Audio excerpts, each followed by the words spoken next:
the parable of the fig tree, and we're going to be going into more detail. But as we covered prior, we covered Matthew 13 in the last live, and we were showing how the Messiah was speaking to people and how he was giving certain information to his disciples. And then when they asked him why he was speaking in parables and to make known the parable, he made it very clear to them that it was for the information that he was giving was for the disciples and for his children. Shalom, Tracy. So tonight we're going to go into, again, what it was the Messiah was teaching. And I'm going to show you through the prophecies just how deep these parables actually go. And it should bring some more light into people getting their foundation from the beginning of Genesis, starting in Genesis chapter 1, understanding what's going on in Genesis chapter 2, knowing what took place in the garden, and so on and so forth. Now, we've already covered Genesis chapter 3. We're going to cover a couple verses out of Genesis chapter 3 throughout this teaching, but we're not going to harp on that because there's much more to the parable that the Messiah was giving. So as people are coming in, we're going to be starting in the book of Mark, Mark chapter 13. And I'm going to read the entire chapter, but I'm going to be stopping to explain some stuff, because remember, as I was explaining how the wheat grows, right? The wheat will grow up golden, right? And then the chaff grows with it, and you cannot tell the difference between the two when they're growing. Well, the same goes for the fig tree, right? And there's a wasp that pollinates the fig tree.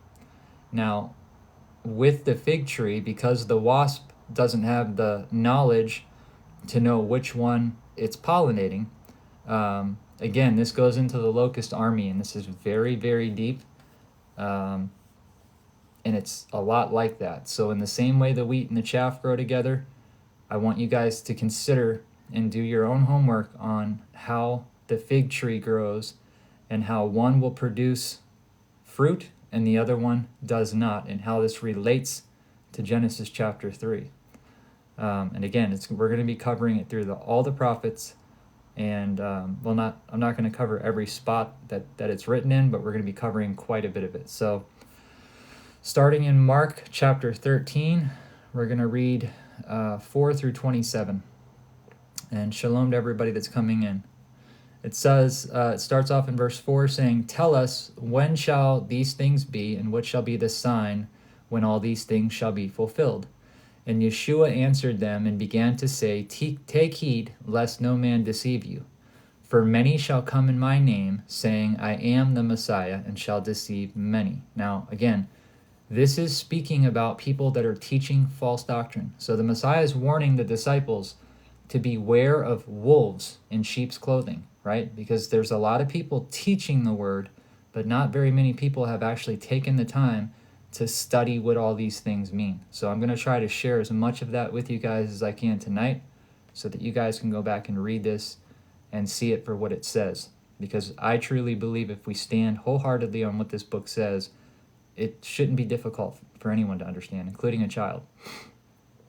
Verse 8, "For nation shall rise against nation, and kingdom against kingdom, and there shall be earthquakes in diverse places." We're seeing that. "There shall be famines and troubles. These are the beginning of birth pains," or sorrows. "But take heed to yourselves, for they shall deliver up to their councils and their synagogues, and you shall be beaten, and you shall be brought before rulers and kings for my sake, for a testimony against them." So again, remember, this is not going to happen to everyone, but this will take place for some. And it very well may be the people that are preaching the truth, right? So I'm fully aware of what it is I'm preaching, and I'm fully aware that me preaching this could cost me my life. But again, we're told not to think in that moment if we're handed over, not to think what we will say, and not to stress over it, because the Father's Spirit is the one that speaks.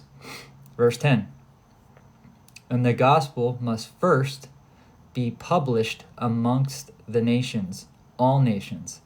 So we've already heard that the gospel has been preached. And again, the apostles and the prophets knew this. But in this last 2,000 years, we've been asleep, and this knowledge has been removed from our books.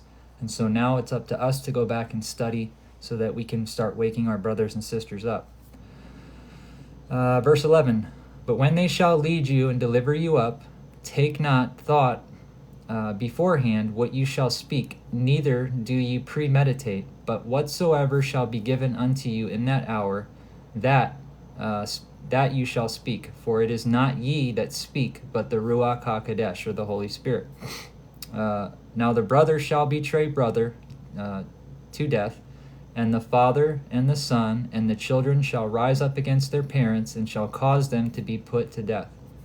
And you shall be hated of all men for my name's sake. But he that shall endure until the end, the same shall be saved. But when you see the abomination of desolation spoken of by Daniel the prophet standing where he ought not, let the reader understand.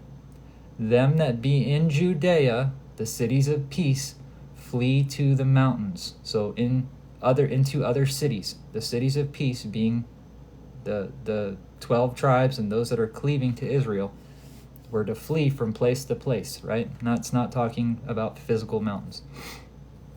Verse 15, and let him that is on the housetop not go down into the house, neither enter therein to take anything out of his house. Again, this is speaking about like what Lot's wife was doing, right? Her heart was still with the city of Sodom, which is why she was turned into a pillar of salt or a pillar of light, however you want to look at it. Dust, ashes, there's many different ways to translate that. Verse 16, and let him that is in the field not turn back again to take up his garment. But woe unto them that are with child and that give suck in those days. And pray that your flight be not in the winter. Again, the reason why he says this, he's telling us to pray that our flight be not in the winter. It's because we're told no man will know the day or the hour except for the Father, but we will know the season, right? So again, it's prophetically saying to be aware, just like the strong man that tries to enter the house. So if we're wise, we'll be watching, and then that way, our house doesn't get broken into. Verse 19, for in those days shall be affliction such as not was since the beginning of creation, which Yahweh created unto this time, neither shall it be. And except those days had been shortened, no flesh would be saved, but for the elect's sake, whom he hath chosen, he has shortened the days. So this is speaking of the 144. They're only going to be here for the first 3.5 years, right? And then they're gone. So the elect's time on the earth will be shortened. And then again, we have the remnant that flees, that's not captured, that will make it into the wilderness. Verse 21, and then if any man shall say unto you, lo, here is the Messiah, or lo, here he is, or there he is, believe him not. For false messiahs and false prophets shall rise up and show signs and wonders to seduce, if it were possible, even the elect. Now, it's funny how they didn't put beguile here, right? It says to seduce. And we know that Genesis 3:1, it says that they're going to be using witchcraft and magic. That's what Satan is described as the serpent, right? A seducing spirit. And then we see in Revelations, it says, by all their pharmakia, or all their sorceries, were all the nations of the earth deceived. Verse 23, but take ye heed, beloved, I have foretold you all things. So for those that are saying that we don't have this knowledge, or Yahweh's ways are higher than our ways, yes, his ways are higher than our ways, but he told us all things that we needed to know through the Messiah and through the prophets. Verse 24, but in those days after that tribulation, the sun shall be darkened, and the moon shall not give her light. But the stars of heaven shall fall, and powers that are in heaven shall be shaken. And then they shall see the Son of Man coming in the clouds with great power and glory. And then he shall send his angels, and shall gather together his elect from the four winds, from the uttermost part of the earth to the uttermost part of the heaven. Now, we're going to get into what he's talking about, because the very next thing he's going to say, he's not suggesting that we do this. He's telling us to understand this. Verse 28, he says, "Now learn a parable of the fig tree. When her branch is yet tender and putteth forth leaves, you know that summer is near." Now, remember what I was saying earlier about the two different type of fig plants or trees that will grow. One is edible and the other one is not edible. One can be pollinated, the other one cannot be pollinated. So there are two different seeds that are being spoken about here. And we're going to see that when we get further along in Mark. Verse 29, "So ye in like manner, when you shall see these things come to pass, know that it is nigh, even at the doors." So what is he saying? He's telling us that in the season that the fig tree puts forth its leaves, that is the season right before tribulation starts, but the fruit is not yet, right? The fruit's not on it yet. "So ye in like manner," I already read that, sorry. Verse 30, "Verily I say unto you, that this generation shall not pass till all these things be done. Heaven and earth shall pass away, but my words shall not pass away. But of that day and hour no man knoweth, no, not even the angels which are in heaven, neither the Son, but the Father only. Take ye heed, watch and pray, for you know not when the time is. For the Son of Man is a man taking a far journey, who left this house and gave authority to his servants, and every man his work, and commanded the porter to watch." So again, the Son of Man went on a journey. He went back to be with the Father to prepare a place for us, right? And he's letting us know that it's our job to keep watch. Give me 1 second.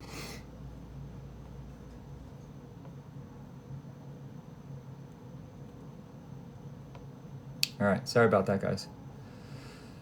All right, verse 34, so he's telling us that he gave his servants authority and every man his work. So the Messiah left us here with works to do, right? He told his disciples what to do. He told us to become fishers of men.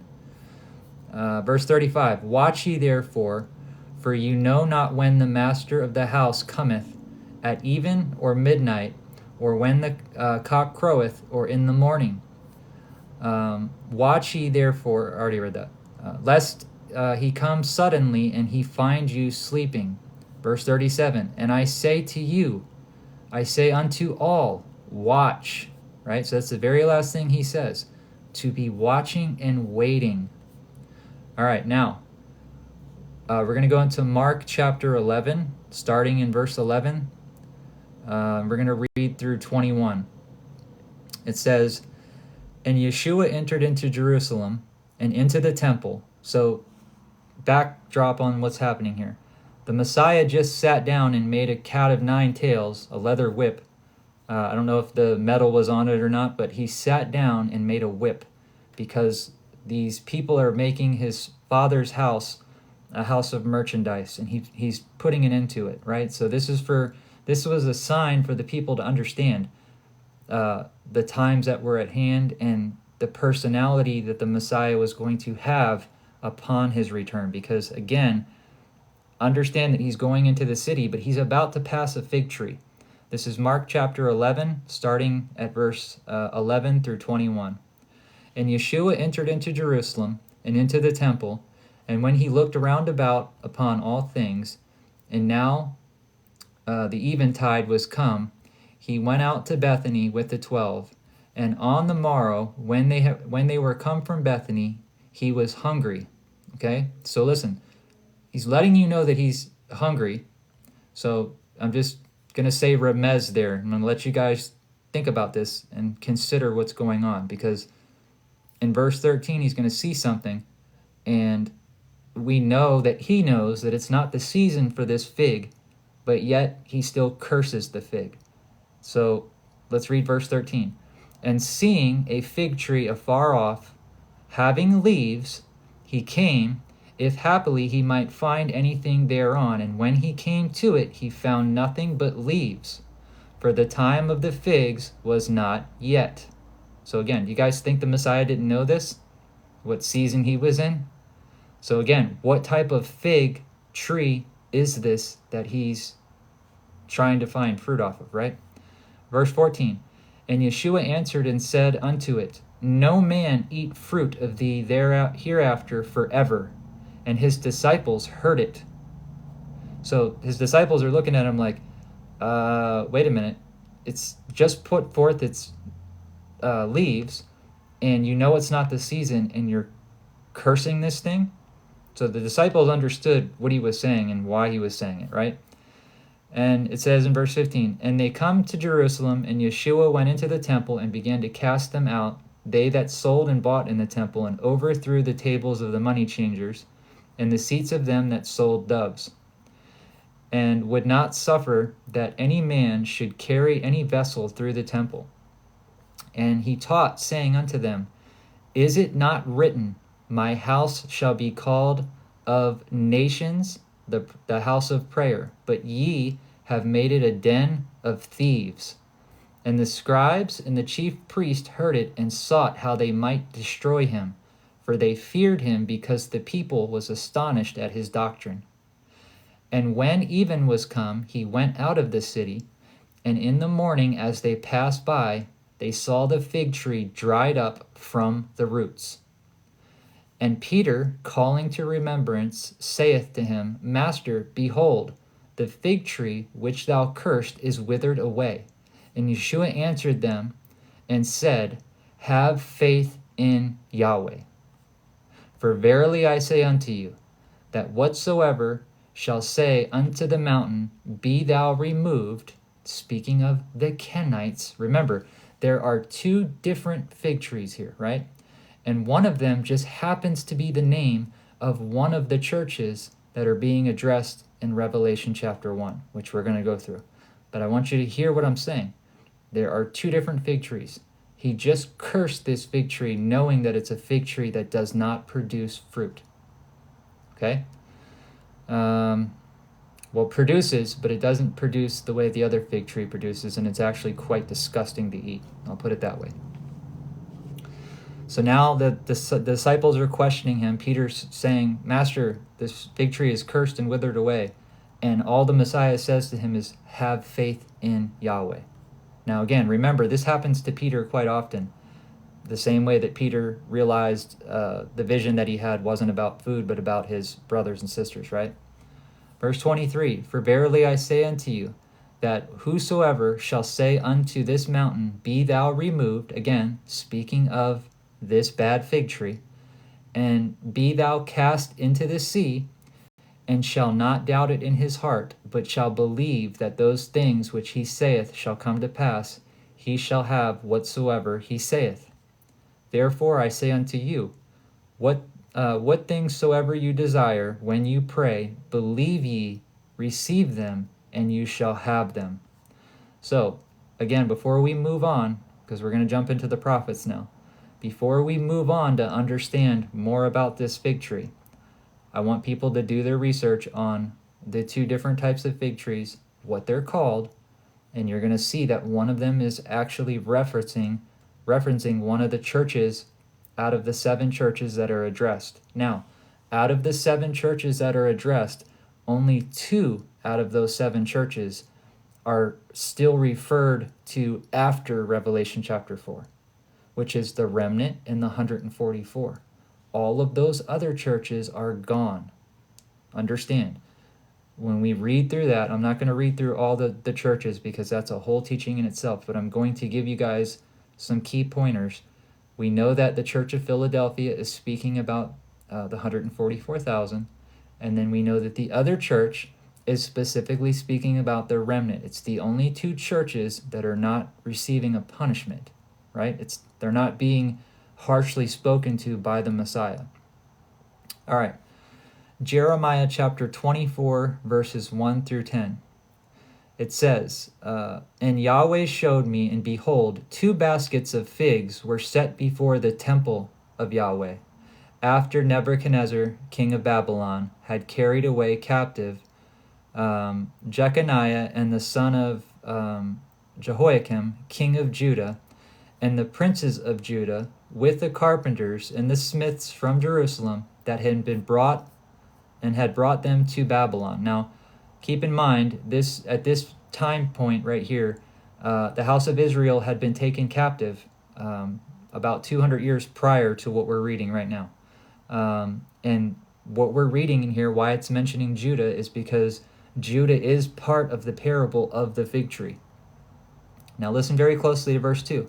So we see that he brings out 2 baskets of figs and sets them in the temple of the master Yahweh, and after that of Nebuchadnezzar, king of Babylon. Verse 2. One basket had very good figs, even the figs that are ripe, that are first ripe, and the other basket had very naughty figs, which could not be eaten, they were so bad. Verse 3. Then saith Yahweh unto me, What seest thou, Jeremiah? And I said, Figs. The good figs, very good, and the evil, very evil, that cannot be eaten, they are so evil. So I want you guys to think for a second back to the garden. People love to argue about the tree of knowledge, right? And the tree of good and evil. People are confusing what is being taught, and they're thinking that we're saying that Adam and Eve ate from the tree of Satan, that Satan was the tree. They don't understand the spiritual aspect of what it is that these trees represent, because in Revelation it tells us what the tree of life does.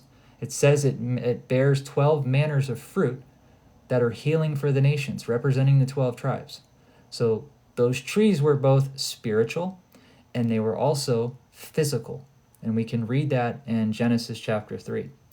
So now Jeremiah is being asked by Yahweh, what does he see? And he sees the figs that are very good.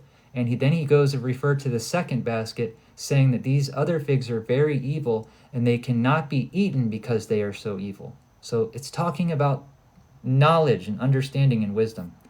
Verse 4, Again, the word of Yahweh came unto me, saying, Thus saith Yahweh, the Elohim of Israel, Like these good figs, so will I acknowledge them that are carried away captive of Judah, whom I have sent out of this place into the land of the Chaldeans for their good.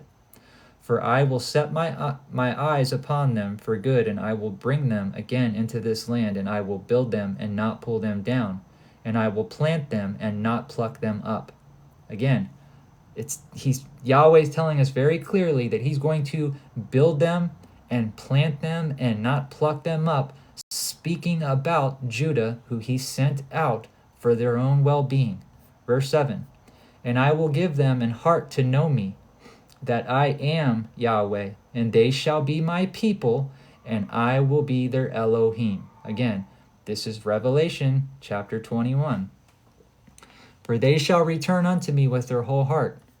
Verse 8, And as for the evil figs, which cannot be eaten, they are so evil. Surely thus saith Yahweh, so will I give Zedekiah the king of Judah and his princes the residue of Jerusalem that remain in this land, and them that dwell in the land of Egypt. Verse 9, And I will deliver them to be removed into all the kingdoms of the earth for their hurt, to be a reproach and a proverb and a taunt and a curse in all places whither I shall drive them.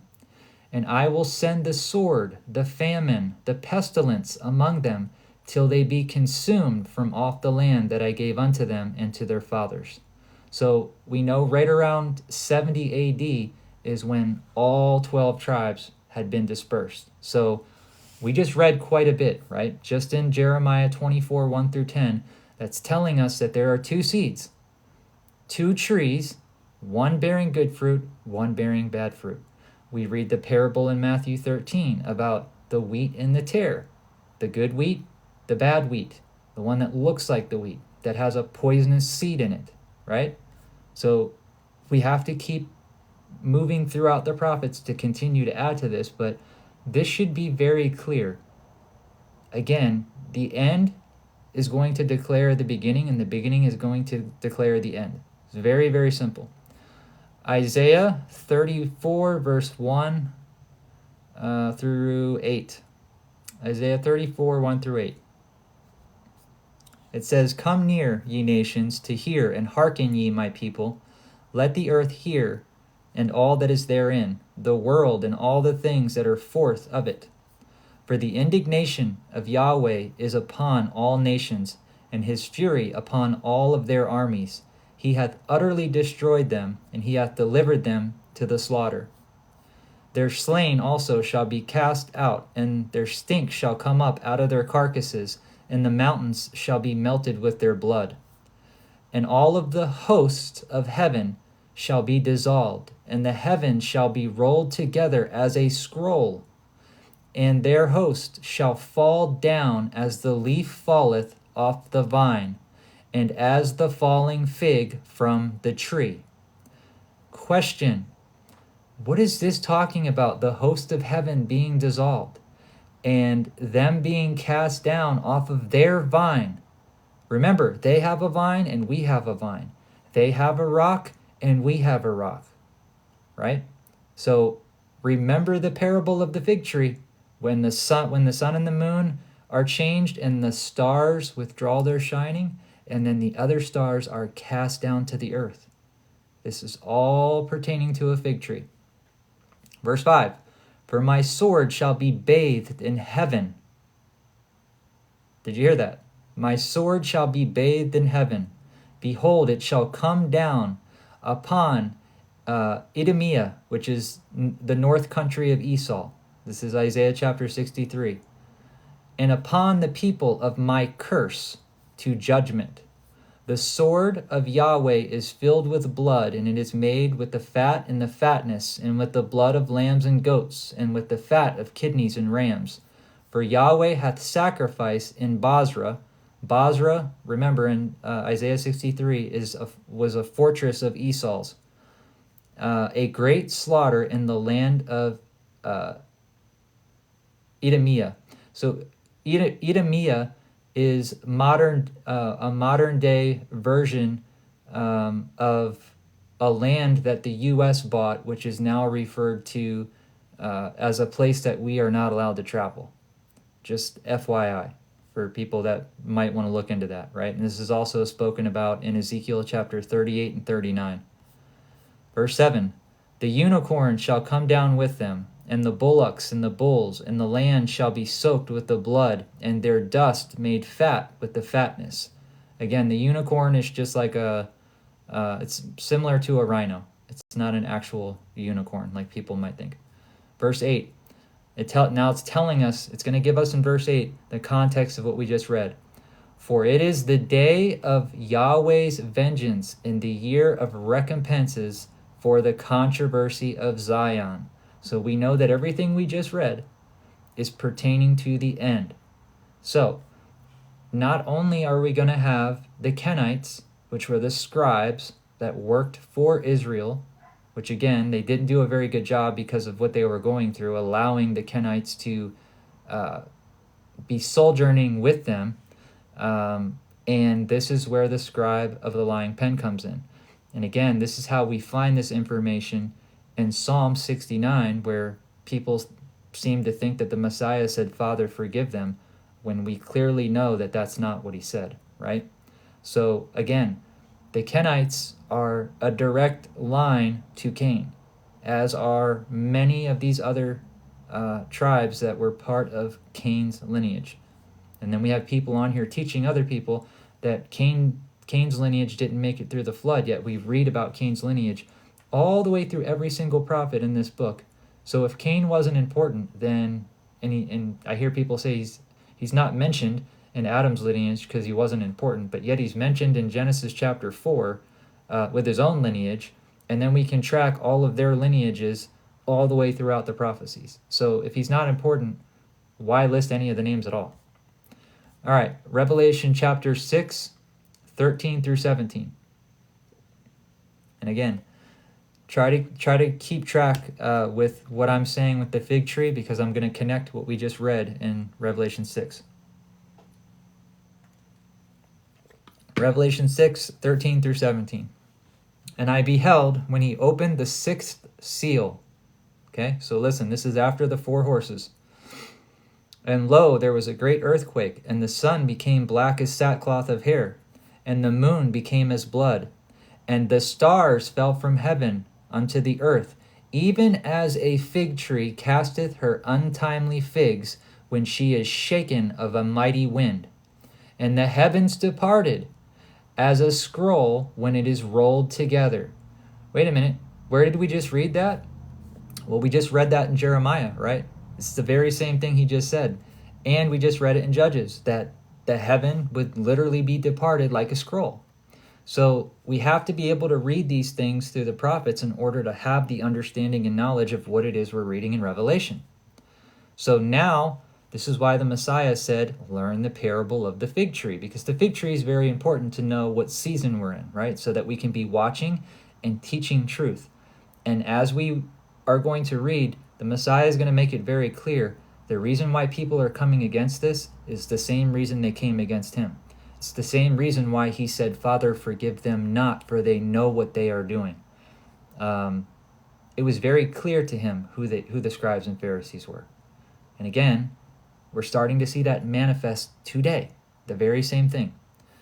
Verse 14, and the heaven departed as a scroll when it is rolled together, and every mountain and island were moved out of their places. And the kings of the earth, and the great men, and the rich men, and the chief captains, and the mighty men, and every bondman, and every freeman, hid themselves in the dens of the rocks of the mountains. And they said to the mountains of the rocks, fall on us, and hide us from the face of him that sitteth on the throne, and from the wrath of the Lamb. Making a clear distinction between the two. Revelation chapter 2, verses 8 through 11. Now, this is one of the churches that I told you when you go to look up the two different types of fig trees, make sure that you do your research, and you'll see that one of those fig trees is named Smyrna. Okay, it's going to be spelled a little bit differently, but it's called Smyrna.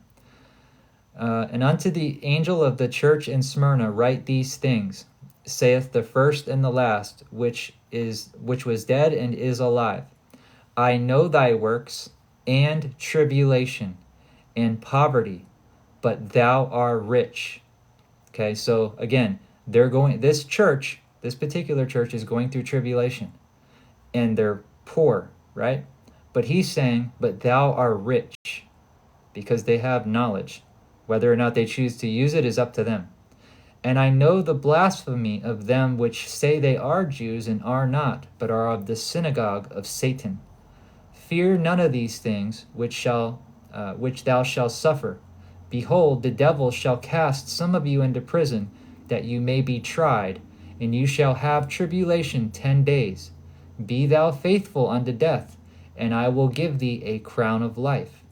Now we just read this earlier on when we were reading Mark, and the Messiah was describing to the disciples what would happen, how some people would be captured, and to not meditate on what we would say, that it would be the Spirit speaking for us. This is Revelation chapter 2, verses 8 through 11. Verse 11, he that hath an ear, let him hear what the Spirit says unto the churches, and he that overcometh shall not be hurt of the second death. Now, the reason I'm bringing this church up is because it is in direct correlation. This church understands who the synagogue of Satan is. And those that are claiming to be from Judah and are not, but do lie, right? Again, this is spoken of twice. It's spoken of in the Church of Philadelphia, how the Messiah will cause the ones that are saying that they are and are not but do lie to come and worship at the feet of the 144,000. That's why their time is shortened. They're going to be gone in the first 3.5 years. So they know exactly who the Messiah is talking about. But keep in mind that there are two churches, like I said, that are not going to suffer through the things that the rest of the other churches are going to suffer through, right? And these other churches are the wolves in sheep's clothing. That's part of this parable, right? The knowledge and understanding of the teachings that are being taught in these churches. So if you're going to a church and they haven't even got past who the Messiah is, and they believe that Jesus is God, they fall in their own category of a church. And believe me, these churches are going to be wiped out, because what does the Messiah say in Revelation chapter 1? He says that he's holding these 7 angels, and he tells us what the 7 angels are, and that they're the angels of the 7 churches. And when he's warning these churches, he tells them to beware of what they're doing, or he will come remove their candle, their angel, the angel that resides over them. Remember, those 7 angels that are in charge, they all have a certain thing that they do for the Most High, or the Messiah in this case. So each one of them is in charge of, like Michael, for instance, is over Tartarus and the better part of mankind. And he's also like a warrior angel, right? A angel of destruction. He's a warrior battle angel. All right, now let's look at Genesis 2:15 through 17. And it says, "And Yahweh Elohim took the man and put him in the garden of Eden to dress it and to keep it. And Yahweh Elohim commanded the man, saying, Of every tree of the garden thou mayest freely eat, but of the tree of the knowledge of good and evil thou shalt not eat of it. For in the day thou eatest thereof thou shalt surely die." Now, is he talking about physical death? Because he says, in the day that you eat of it, you will die. Well, we know that didn't happen. We know that Adam lived on 900 and something odd years. So again, he didn't die that day, but he did die. He almost made it 1 full day with the Father in the Father's time. And we're told this by Peter, to be not ignorant of this thing. All right. Genesis chapter 3, verses 2 through 3. "And the woman said unto the serpent," remember, the serpent means one who is a wizard, or one who is doing a spell or casting a spell, "We may eat of the fruit of the trees of the garden, but of the fruit of the tree which is in the midst of the garden, Yahweh hath said, You shall not eat of it, neither shall you touch it, lest you die." Now again, that word touch is nagaz, which again can be used as a euphemism, which means to lie with a woman. Genesis chapter 3, verses 6 through 7. And then we're going to read one more out of Genesis, and then we're going to continue on. "And when the woman saw that the tree was good for food," knowledge, "and pleasant to the eyes," seduction, "and a tree to be desired," Satan, the angel of light, "to make one wise, she took of the fruit thereof and did eat, and gave also unto her husband with her, and he did eat." So they ate of this tree, and then once they ate of the tree, the knowledge, in the same way that we see in Revelation, where the Messiah is handing John a book and tells John to eat a book.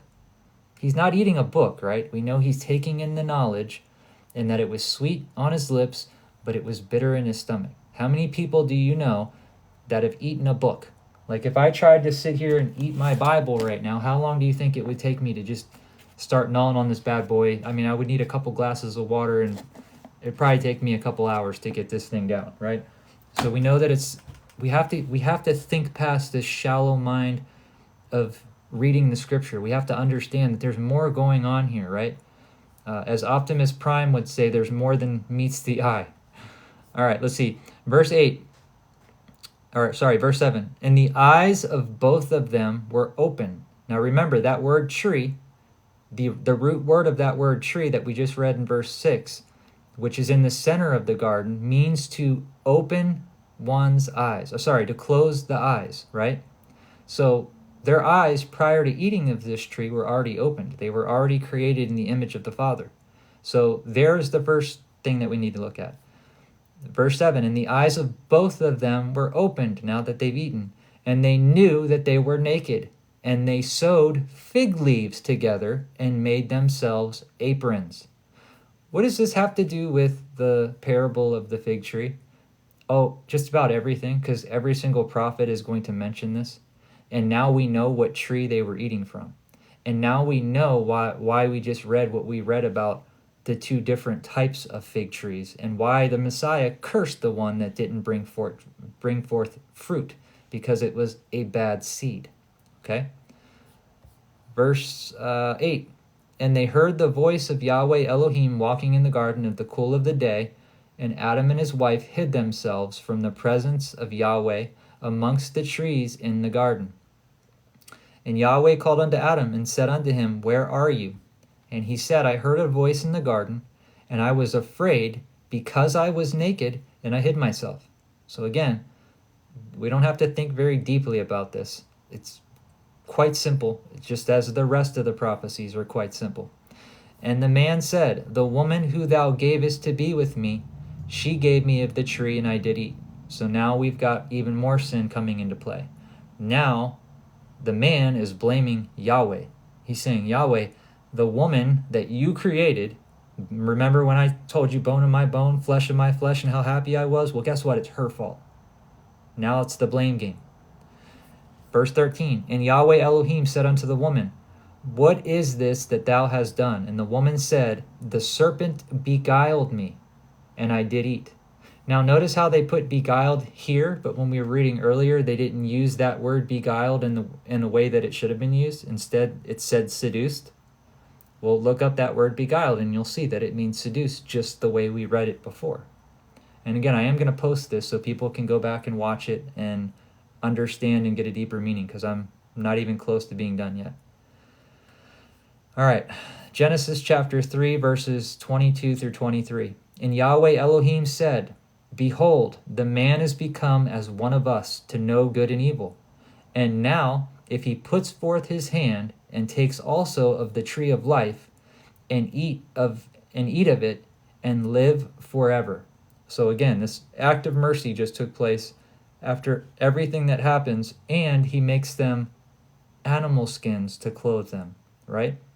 And we see that with Aaron when Moses is instructed for the tabernacle, how it was talking about how they had to wear special linen to cover their nakedness, and how they had to wear 12 precious manners of stones, and one stone on top of each shoulder, and how the ephod was made, and how Aaron would have to bear that on his forehead, just like the law, as frontlets between his eyes. All right, 2 Corinthians 11, 1 through 3. It says, Would be to Yahweh you could bear with me a little in my folly, and indeed bear with me. This is Paul speaking. For I am jealous over you with a godly jealousy. For I have espoused you to one husband, that I may present you as a chaste virgin to the Messiah. So, how do you present somebody as a chaste virgin if they're not a virgin?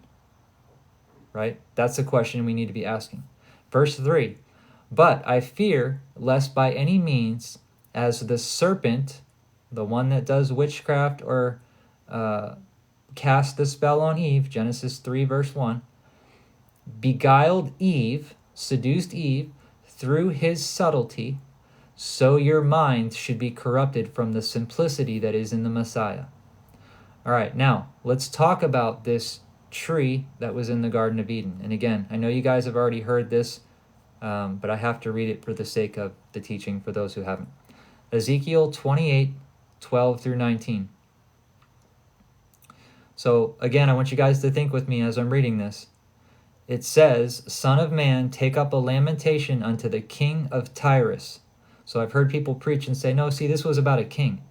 No, this just proves how little people actually understand about prophecy. Because it's going to tell you that this king, if you think he was a king that was a man in Tyrus, if you think he was a king, wait till you hear how he's described and where he was.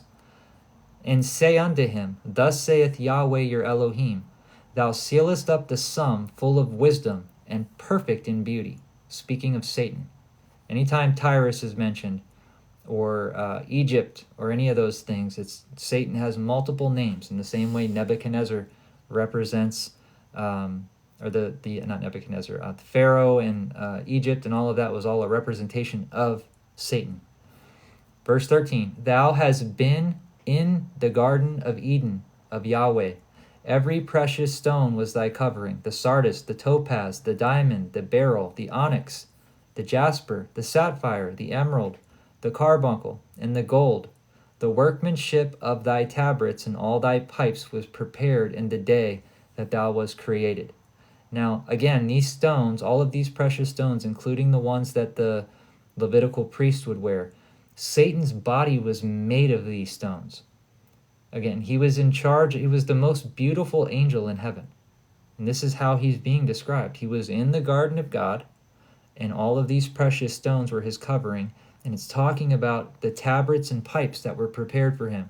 So he's some sort of angel. And if you do a study on these stones, you'll see that when light shines on them, that type of light that goes through these stones, if they're polished the right way and shaped the right way, they can refract light and be almost unbearable to look at. They're so bright. And again, Satan was called an angel of light, right?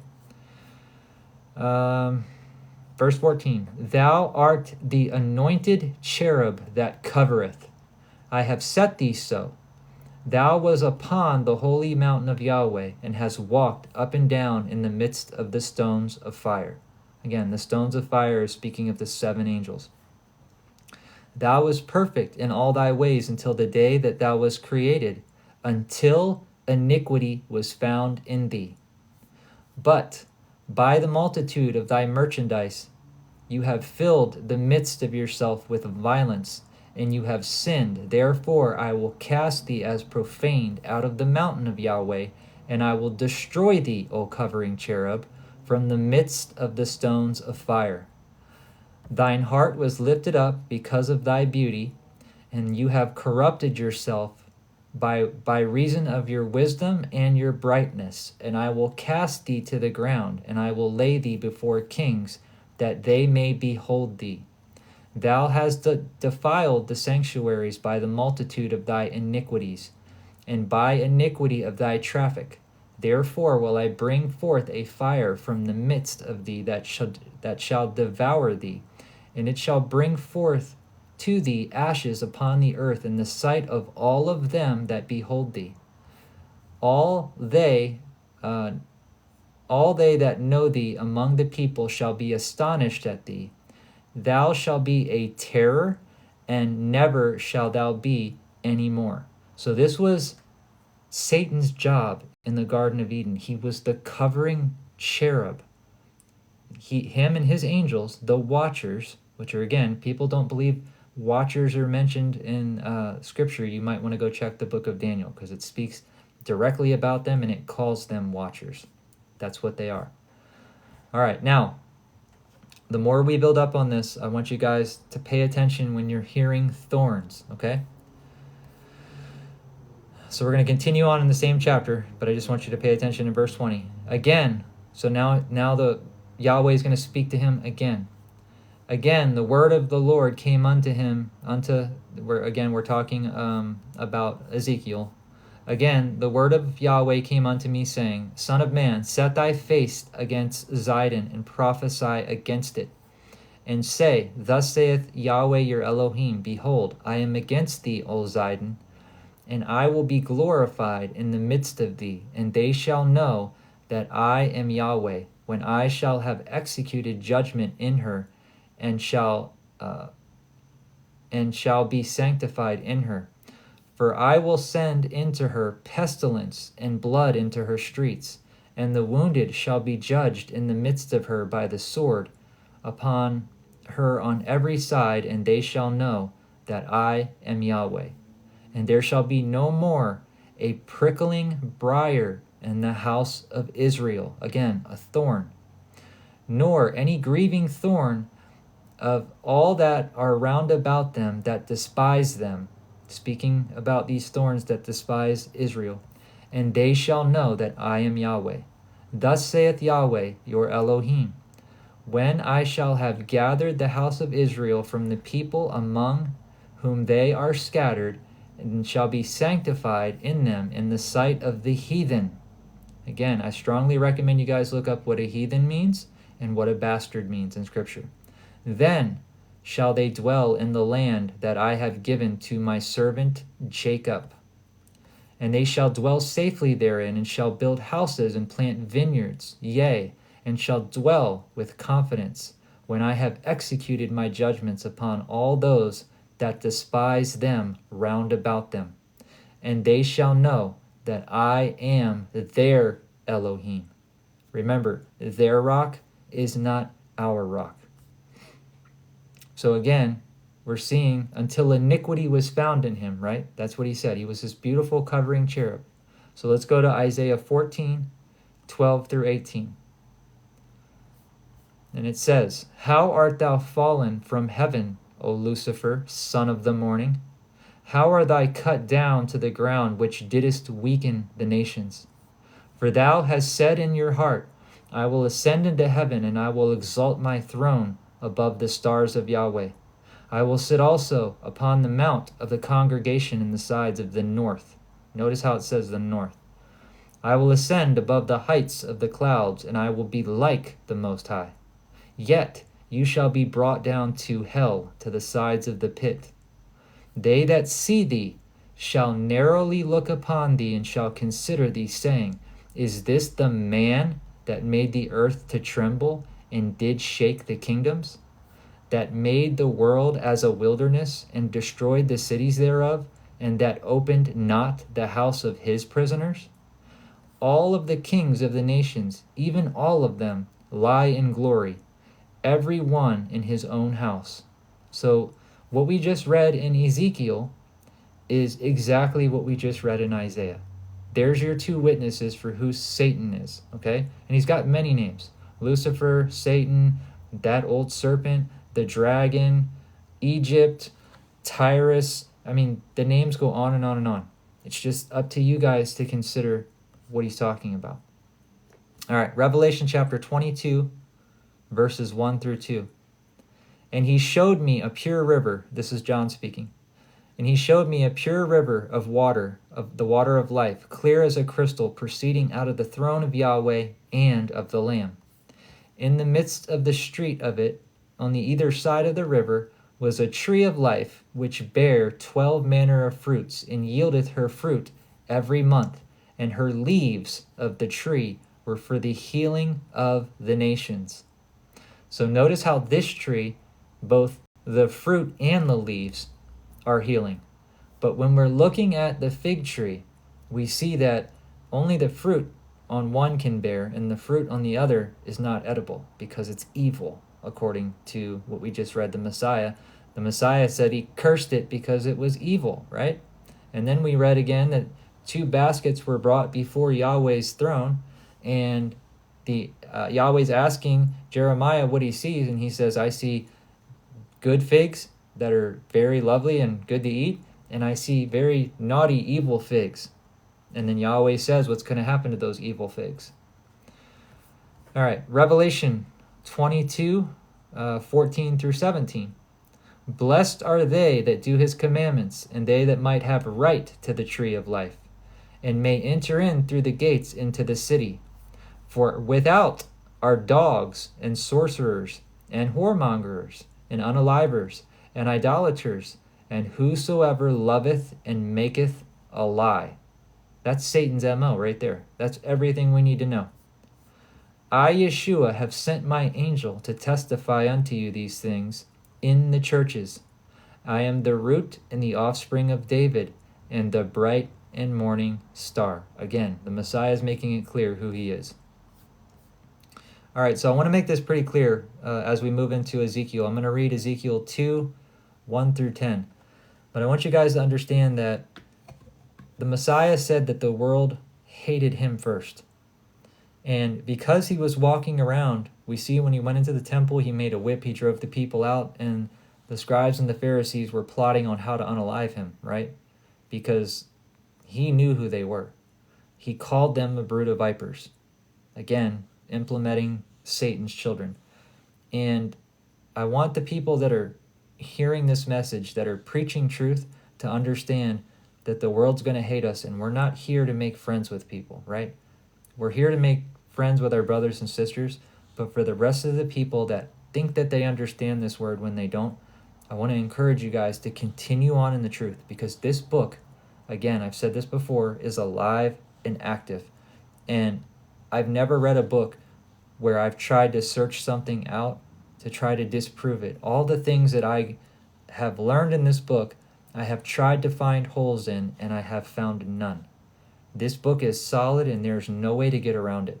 And when you find a mistake, again, we know how to verify whether or not the scribe of the lying pen, the Kenites, whether or not they were able to change these things. And I showed you guys a video the other day of the Pope bending down, kissing the shoes of a certain group of people. Now we're going to start to see that group of people start to rise up in this nation. And they're going to butt heads with Esau and the other nations that are coming in. But just for a while, right? Point being is we're witnessing all these prophecies coming to pass.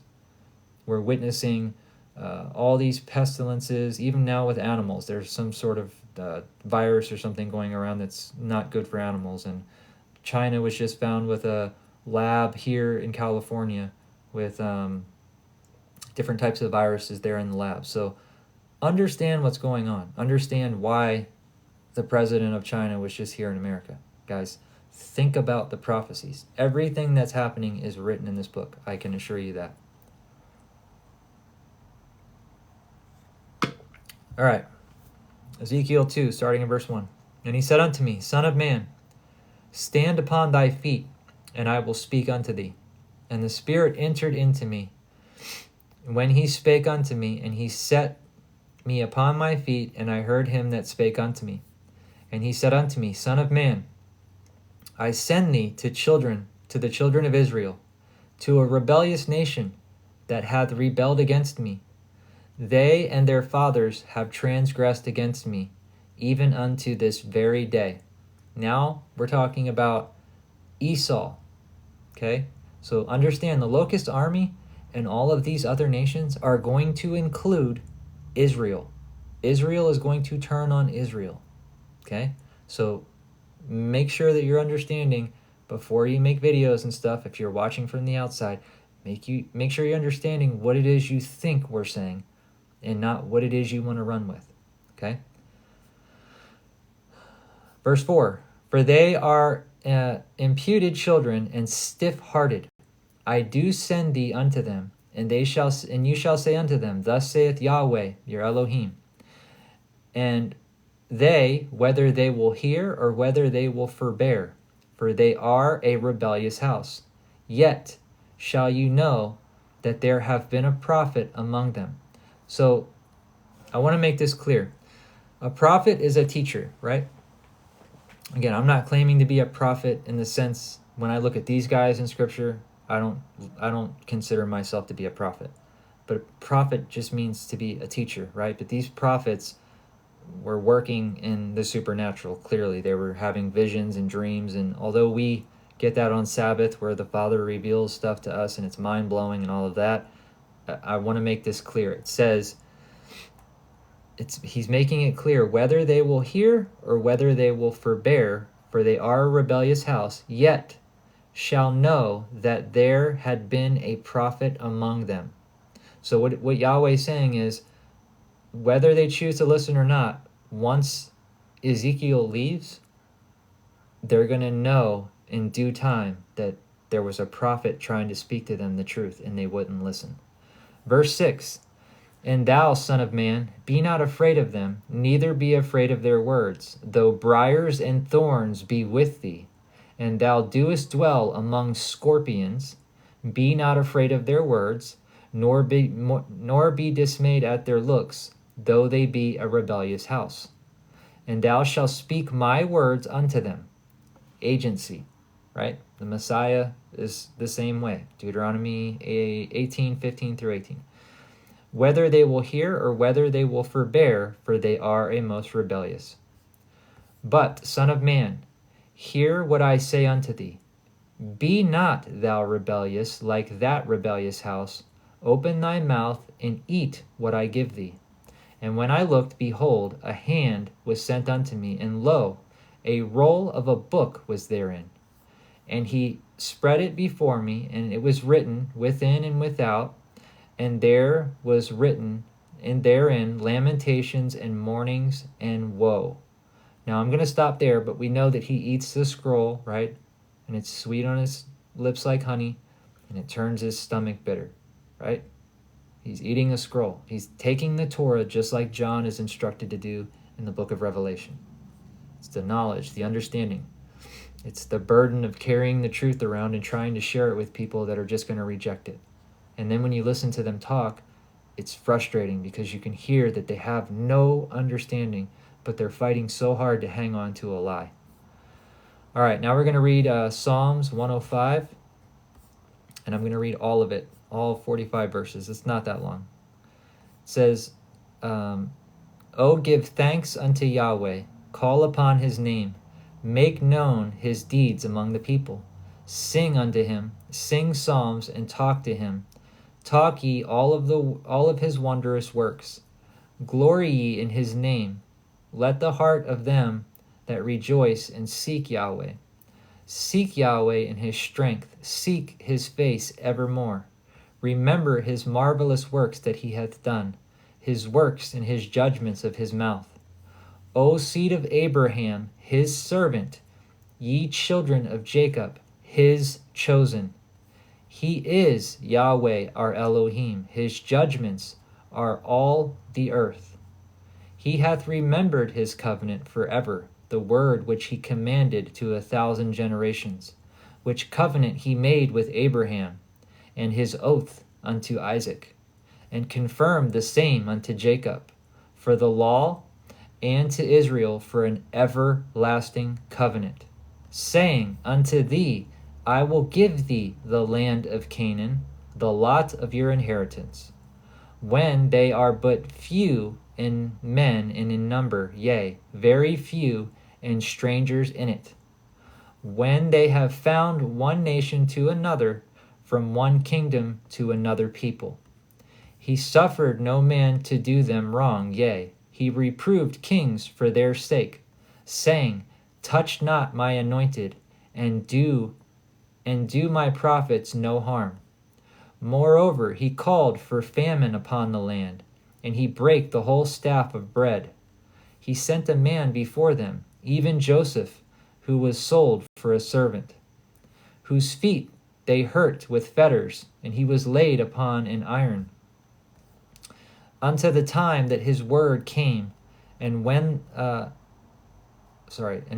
word of Yahweh tried him.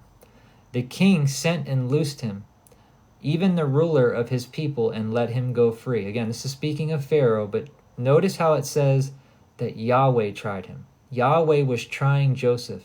Satan can only test those of us after he gets permission from the Father to do so. So understand this prayer here, and understand the rest of the scriptures that we're about to read pertaining to this chastising that happens to his children. He made him master of the house and ruler of all his substance, to bring his princes at his pleasure, and his teachers and seniors wisdom. Israel also came into Egypt, and Jacob sojourned in the land of Ham. And he increased his people greatly and made them stronger than their enemy. He turned their heart to hate his people, and dealt subtly with his servants. He sent Moses his servant, and Aaron whom he had chosen. Then he showed signs among them, and wonders in the land of Ham. He sent darkness and made it dark, and they rebelled not against his word. He turned their waters into blood, and slew their fish. Their land brought forth frogs in abundance in the chambers of their kings. He spake, and there came divers sorts of flies and lice in their coasts. He gave them hail for rain, and a flaming fire in their land. He smote their vines also, their fig trees, and brake their trees of their coasts. He spake, and the locusts came, and the caterpillars, and they without number. He did eat them in the herbs of their land, and devoured their fruit of their ground. He smote also the firstborn in their land, and the chief of all of their strength. He brought them forth also the silver and gold, and there was no one feeble person among the tribes. Egypt was glad when they departed, for the fear of them fell upon them. He spread a cloud for covering, and fire to give light in night. The people asked, and he brought quails and satisfied them with the bread of heaven. He opened the rock, and the waters gushed out. They ran into dry places like a river. For he remembered his holy promise, and Abraham his servant. And he brought forth his people with joy, and his chosen ones with gladness. And he gave them the lands of the heathen, and they inherited the labor of the people, that they might observe his statutes and keep his laws. Praise ye Yahweh. All right, now I want to look at Proverbs 27, 17 through 19, and then we're going to go into Jeremiah. It says, Iron sharpeneth iron, so a man sharpeneth the countenance of his friend. Whosoever keepeth the fig tree shall eat the fruit thereof, so that he that waiteth on his master shall be honored.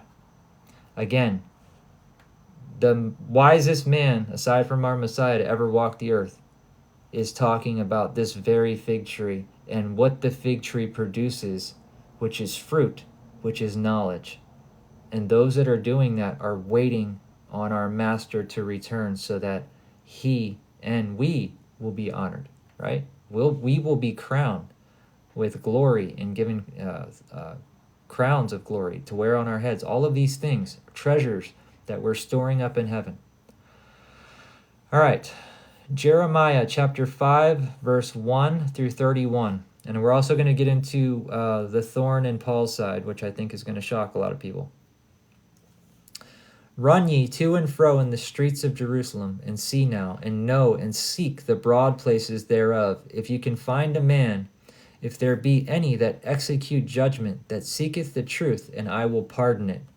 This sounds a lot like Abraham pleading with the Messiah through agency with our Father not to destroy Sodom and Gomorrah and gets them down to a certain number of people. Jeremiah 5, 1 through 31. And though they say, Yahweh liveth, surely they swear falsely. O Yahweh, are not thy eyes upon the truth? Thou hast stricken them, but they have not grieved. Thou hast consumed them, but they have refused to receive correction. They have made their faces harder than a rock, and they have refused to return. Therefore I said, surely these are poor, they are foolish, for they know not the way of Yahweh, nor the judgment of their Elohim. I will get me unto the great men, and I will speak unto them, for they have known the way of Yahweh and the judgment of their Elohim. But these have altogether broken the yoke and burst the bonds. Now, if you guys watched the video that I put up about bursting their bonds and bands asunder, again, this is a whole nother topic, but just remember that if you're keeping track of the scriptures. Wherefore a lion out of the forest shall slay them, and a wolf out of the evening shall spoil them, and a leopard shall watch over the cities. Every one that goeth out hence shall be torn into pieces because of their transgressions, as many as their backslidings are increased. Now I want you guys to remember something. This is all prophetic language for the locust army, and the things that are going to take place and the things that they're going to be able to do. Verse 7, How shall I pardon thee for this? Thy children have forsaken me, and sworn by them that are no gods. When I have fed them to the full, they have committed adultery, and assembled themselves by troops in harlots' houses. They were as fed horses in the morning, every one's neighbor after his neighbor's wife. Shall I visit these things, saith Yahweh? And shall not my soul be avenged on such a nation as this? Go ye up upon her walls and destroy. But make not a full end. Take away the battlements, for they are not Yahweh's. Again, this is Ezekiel chapter 9.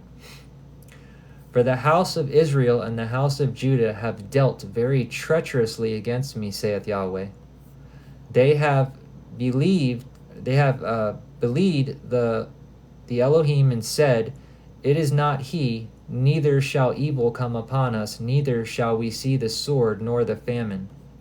And the prophets shall become wind, meaning they'll be gone, and the word and the word is not in them. Thus shall it be done unto them.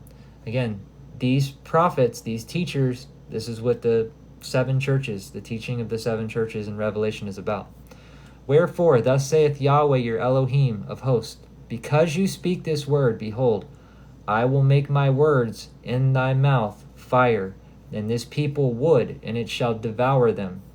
Lo, I will bring a nation upon you from afar, O house of Israel, saith Yahweh. It is a mighty nation. It is an ancient nation, a nation whose language thou knowest not, neither understand what they say. The quiver is open. The quiver is an open sepulchre, that they are all mighty men. And they shall eat up thy harvest and thy bread, which thy sons and thy daughters should eat. They shall eat up thy flocks and thy herds, and they shall eat up thy vines and thy fig trees. They shall impoverish thy fences cities, whereas thou trusted with the sword. Nevertheless, in those days, saith Yahweh, I will not make a full end of you. Speaking to Israel. And it shall come to pass, when you shall say, Wherefore doeth Yahweh our Elohim all these things unto us?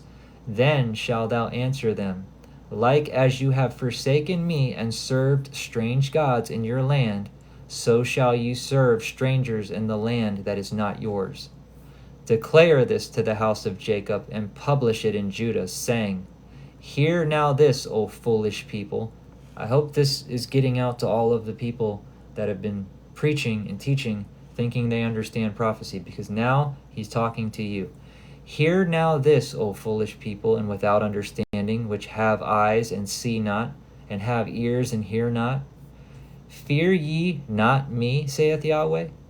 Will you not tremble at my presence, which have placed the sand for the bond of the sea by a peculiar decree that cannot pass, and it thought the waves thereof to toss themselves, yet they cannot prevail? They roar, yet they cannot pass over it. But this people has a revolting and rebellious heart. They are revolted and gone. Neither say in their heart, Let us now fear Yahweh our Elohim, that he giveth rain, both the former and the latter, in a season. He reserved unto his appointed weeks of the harvest. Your iniquities have turned away these things. Again, this is why the gifts of the Spirit have ceased, because of our iniquities, our lawlessness. And their people are teaching that we're operating in the gifts of the Spirit. No, you're not. And your sins have withholded the good things from you. From among my people are found wicked men that lay wait, and he that setteth snares and setteth the trap, they catch men. As a cage full of birds, so are their houses full of deceit. Therefore they have become great and waxen rich. They are waxen fat. They shine, yea, they overpass the deeds of the wicked. They judge not the cause of the fatherless, yet they prosper, and the right needy do they not judge. See, these are the people that say it's okay to keep Christmas. It's okay to keep the holidays. There's nothing wrong with that. You're doing it. You're fulfilling the prophecies, and you guys don't even realize it. And again, I'm not speaking to the people that know this, but for the people that are fighting about all of this stuff, it's written in the prophets, and you cannot change prophecy. So I don't know why you're trying. You're doing exactly what we need you to do so that our Father, our rock, can return. And hopefully your eyes will be opened. Hopefully Yahweh will allow you to hear what it is that I'm reading right now. Again, hopefully you'll open the book and read it for yourself. Verse 30, a wonderful and horrible thing is committed in the land. The prophets prophesy falsely. The teachers are teaching falsely. That's what he's saying. And the priests bear rule by their means. And my people love it, love to have it so. And what will you do in the end thereof? So again, The people love hearing all of this. Oh, it's okay to keep Christmas. Oh, no, there's only one. There's everybody. Yahweh's coming back for everyone. He loves everyone. The serpent seed doctrine's false. You guys have lost your mind. You don't know what you're talking about. No, we've studied this book thoroughly. And again, this is why I've been telling brothers and sisters, try to avoid debates with these people. Because if they don't even know who the Messiah is, what's the point? If they don't even understand prophecy, why waste your time? Instead, preach it to the people that are attending these lives continually so that they can go teach it to others. Hosea chapter 2, 1 through 14. Say ye unto your brethren, Ami, and to your sister, Ruhamah, plead with your mother, plead, for she is not my wife, neither am I her husband.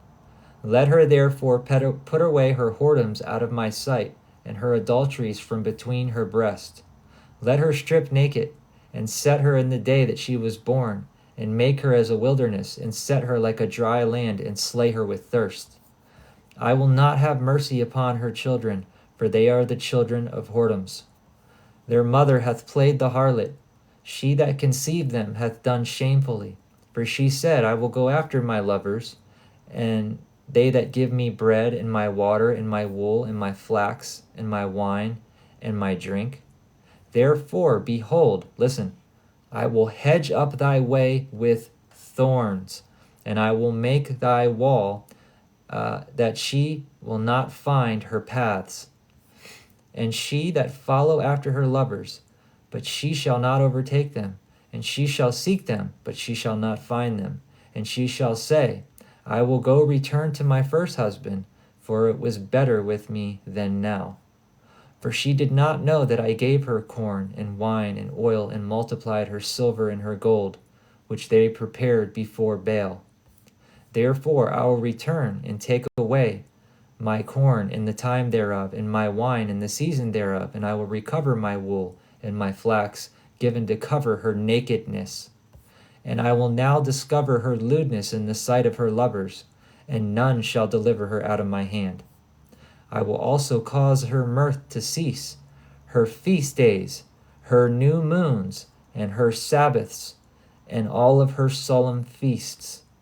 And I will destroy her vines and her fig trees, whereof she has said, These are my rewards that my lovers have given me, and I will make them a forest, and the beasts of the field shall eat them.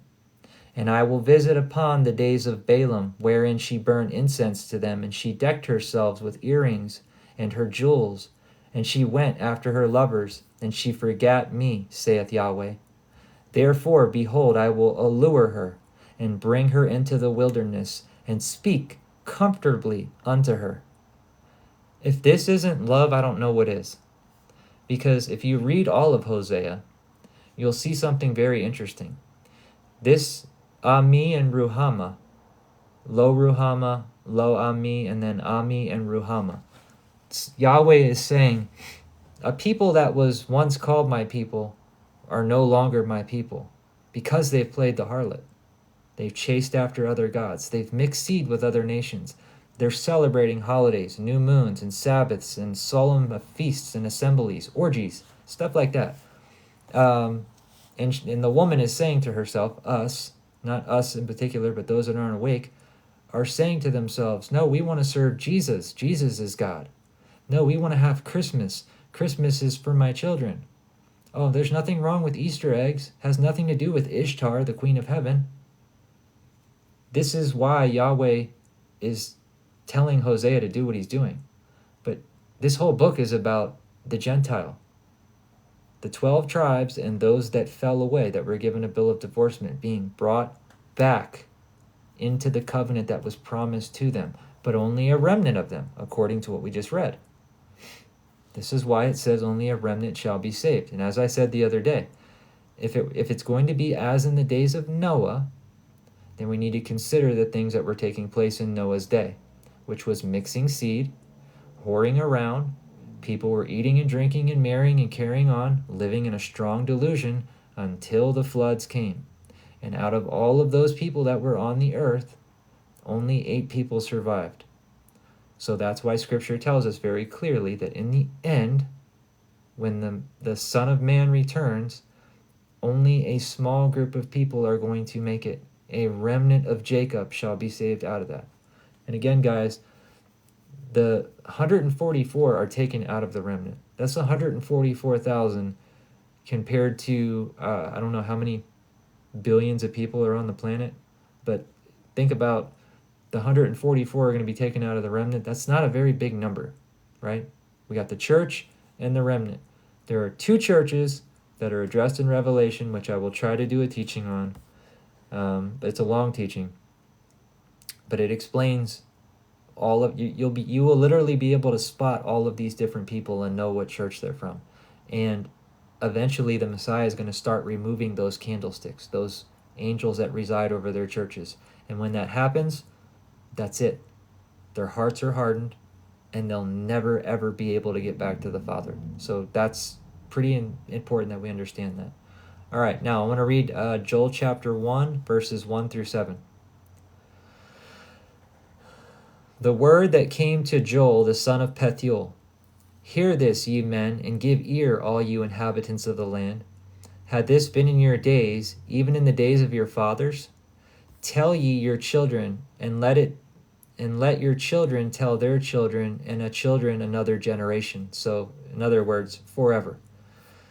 That which the palmerworm hath left, the locust hath eaten, and that which the locust hath left, the cankerworm hath eaten, and that which the cankerworm hath left, the caterpillar hath eaten. Awake, ye drunkards, and weep and howl, all you drinkers of wine, because of the new wine, for it is cut off from your mouth. So all of the people that are asleep right now, we're trying to awake them. This is part of this prophecy. This is why Yahweh is saying this to Joel. He's telling these people, you guys are drunk on the wrong wine. You're wasted on a false doctrine, a false seed, the same exact thing that Eve fell for in the garden, and Adam. My point being is, this is how Eve ended up with 2 children. Verse 6, for a nation is come upon my land, strong without number, whose teeth are the teeth of a lion, and hath the cheek teeth of a great lion. He hath laid my vine waste, and barked my fig tree. He hath turned and made it bare, and cast it away. The branches thereof are made white. So again, these 2 seeds are many nations, right? All part of the locust army. This is what people aren't understanding. When we talk about the mark of the beast, 666, Chi Xi Sigma, people are not understanding what that means. They're not understanding what it is we're saying and what it represents. It's a representation of all of the deception tied in together. We're not just saying that the name Jesus is wrong. We're not just saying that the spirit that's already in the churches is at work. The Messiah told us that. He told the disciples that many false Christs would rise. Where do they rise? In the churches. They've been teaching and prophesying in the churches, but people just aren't getting it. People think we're trying to take the Messiah's name away, not understanding anything that we're saying, because they would rather argue than listen and hear what it is we have to say. It's not even what we have to say, it's what the prophets are telling us. Let's go to Nahum chapter 3, verses 1 through 19.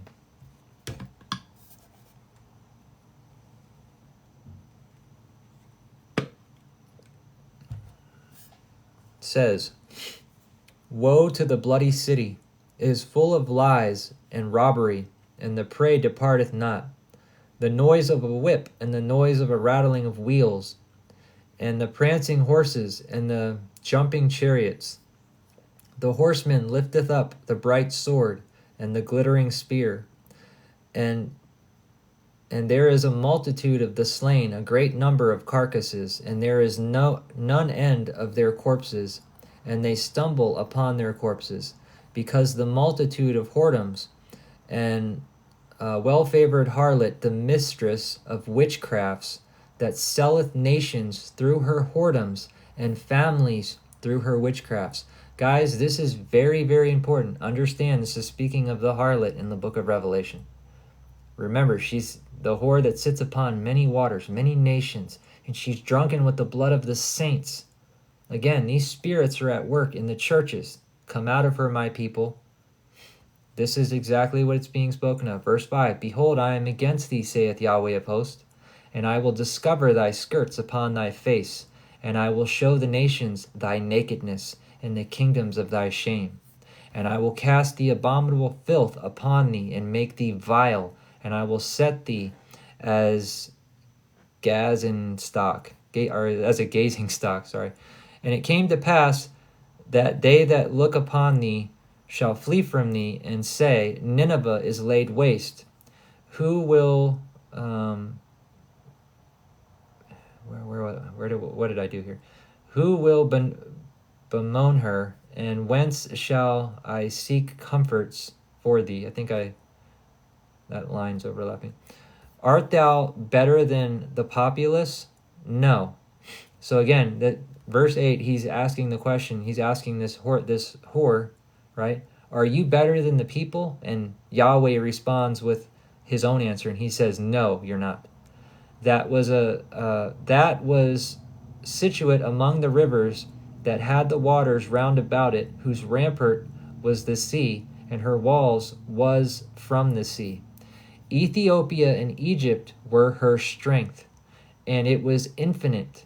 Put and Lubim were their helpers. Yet she carried away, she went into captivity. Her young children also were dashed into pieces at the top of all the streets, and they cast lots for their honorable men, and all of her great men were bound in chains. Again, this goes very deep, and I don't want to veer off path, but there's so much in this. Thou shalt be drunken. Again, this is the woman drunken with the blood of the saints. Thou shalt be drunken. Thou shalt be hid.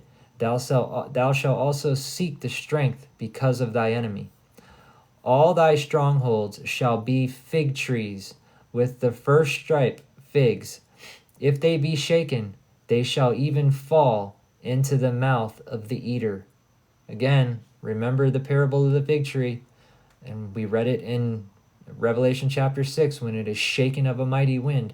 Those stars, the third of those stars, are going to be cast into the earth. This is all part of Revelation, guys. Verse 13, Behold, thy people in the midst of thee are women. The gates of thy land shall be set wide open. Did you hear that? The gates of your land shall be set wide open, and thy enemies, the fire shall devour thy bars. Draw near the waters for siege, fortify thy strongholds. Go into clay and tread the mortar, and make strong the bricking. Then shall the fire devour thee, and the sword shall cut thee off, and it shall eat thee up like the cankerworm. Make thyself many as the cankerworm, make thyself many as the locust. Thou hast multiplied thy merchants above all the stars of heaven. The cankerworm spoileth and fleeth away. They are crowned as the locust, and the captains are as the great grasshopper, which camped in the hedges in the cold day. But when the sun ariseth, they flee away, and their places are not known where they are. Again, there's a lot to this.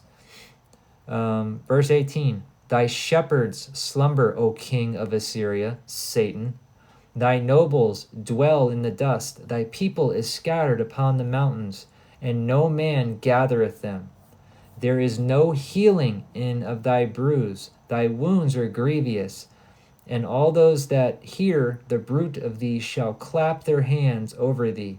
For upon whom hath not wickedness passed continually? Again, I've taken you guys through quite a few of these books just to make a point. All of the prophets are telling us the same exact story. I know I say this every time, but I'm saying it because I want people to read it. I want people to understand what it is that they're reading. Because when you see this, you cannot unsee it. And then when you hear people talking about, oh, you're a heretic, this and that, it's like, okay, whatever. If you want to think I'm a heretic, that's fine. I'll help you, but if you don't want my help, that's fine. If you don't want to hear truth, maybe Yahweh, hopefully I pray Yahweh will put someone in the path of these people that don't want to hear truth. All right, so now, does our Father hedge us up as well? Because we read in Joel that he would do that he would hedge up this woman and hedge up her way from her lovers so that they wouldn't distract her, so that Yahweh could lure us back into a quiet wilderness and speak to us gently. In other words, the woman that was playing the harlot, Yahweh's done all of this stuff because his promise was with us. And now he's going to bring us back, right? This is the waking up of the Gentile. And once you're awake, you're no longer a Gentile. All right, so let's read about this in Job chapter 1, 6 through 12. Now there was a day when the sons of Yahweh came to present themselves before Yahweh, and Satan came also among them. So we know these are not men. And Yahweh said unto Satan, Whence camest thou? And Satan answered Yahweh and said, From going to and fro in the earth, and from walking up and down in it. So he's at the throne of the Most High. And Yahweh said unto Satan, Hast thou considered my servant Job? There is none like him in all the earth, and he is a perfect and upright man, one that feareth Yahweh, and escheweth evil. Then Satan answered and said to Yahweh, Doeth Job fear Yahweh for nothing? Verse 10, Hast not thou made a hedge about him, and about his house, and about all that he hath on every side? Thou hast blessed the work of his hands, and the substance is increased in the land. Put forth thy hand now, and touch all that he hath, and he will curse thee to your face. Yahweh's response. And Yahweh said unto Satan, Behold, all that he hath is in your power, Satan. Only upon himself put not forth thy hand. So Satan went forth from the presence of Yahweh. And what do we see? The snake that he is, he comes in and he bites someone, and then he points the finger at God for it. The servants come yelling to Job, Your houses are burning down, your children are dying. Yahweh is raining fire down from heaven and bringing these mighty winds. Nope, wasn't Yahweh. But Satan made something very clear in verse 10. He says, Have you not made a hedge about this man and about his house and about everything that he hath on every side? So Yahweh uses these other nations at certain periods of time when the nations are calm to keep peace. But when these angels start to stir these nations, understand there will be no peace. Remember, Scripture tells us when the people cry, Peace, peace, then comes what? Sudden destruction. All right. Now, my point was with Job and many other people in Scripture, we have to understand that our Father uses Satan to chastise us, right? He allows it. We just saw him do it with Job. He just told Job, who was a perfect and upright man before the Most High, he just told Satan, you go do whatever it is, only do not take his life. And the only other thing that he wasn't able to touch was Job's wife, because the two flesh were one. But everything else was taken from him, all of his children. And then his wife tells him to curse Yahweh and die. Imagine going through all of that and then having your wife tell you to curse the Father. And yet Job prevailed. Okay, 2 Corinthians chapter 12, verse 1 through 11. I want you guys to listen to this now. This is about Paul. Paul was taken into the third heaven, okay? And when he went into the third heaven, he got to see things that he can't put into words. 2 Corinthians chapter 12, verses 1 through 11. And then we see that something happens very similar to what we just read in Job. Okay, it says, it is not expedient for me, no doubt, to rejoice, for I will come to visions and revelations of the Master. Again, this should be proof of our Messiah, but whatever. I know a man in Messiah above 14 years ago. Whether he were in the body, I cannot tell, or out of the body, I cannot tell. Yahweh knoweth. Which was taken up into the third heaven. And I know such a man, whether in the body or out of the body, I cannot tell. Yahweh knoweth. So this angel comes to Paul and takes him up to the third heaven. Again, this is in the book of 2 Corinthians, and if you're going to read it, I would strongly recommend you read it out of the Geneva, because the Geneva was written before the KJV, and it might be a little bit easier for you to understand for anybody who wants to study and get a deeper understanding of Revelation or the prophets in general. The Geneva Bible is it's written a little bit weird, but it's for the most part much clearer and much cleaner than the KJV is, in my opinion. Verse 4, how that he was taken up into paradise and heard the words which cannot be spoken, which are not possible for a man to utter. So he's explaining that the things that he saw, he's not able to put them into words. Of such a man will I rejoice, of myself will I not rejoice. So he's trying to tell the reader that he's not trying to boast, and he's trying to tell this story without making it about him being the man that went to be in the third heaven and was given a vision, because he had already had an experience with the Messiah, and he's trying to explain this so that the people that are listening will hear, okay? Except it be, let me reread that entire verse. For thou I would not rejoice, I should not be a fool, for I say the truth, but I will refrain, lest any man should think of me above he that seeth it in me, or he that heareth of me. Let's see. And lest I should exalt out of measure through the abundance of the revelation, there was given unto me a thorn in my flesh, the messenger of Satan to buffet me, because I should not be exalted out of measure. For this thing I besought the master thrice, that it might depart me. And he said unto me, my grace is sufficient for thee, for my power is made perfect through weakness. Very gladly therefore will I rejoice rather in my infirmities, again, that the power of Messiah may dwell in me. Therefore I take pleasure in infirmities, in reproaches, in necessities, in persecutions, in anguish, for Messiah's sake. For when I am weak, then I am strong. I was a fool to boast myself, yet ye have compelled me. For I ought to have been commended of you, for nothing was I inferior unto the very chief apostles, though I be nothing. So again, just read that in your own time and go through it and understand that Paul was trying his hard. You can hear through the way he's writing it. He's trying his hardest to tell you something of great importance. Again, he was attacked by Satan 3 times, which he described being a thorn in his flesh, right?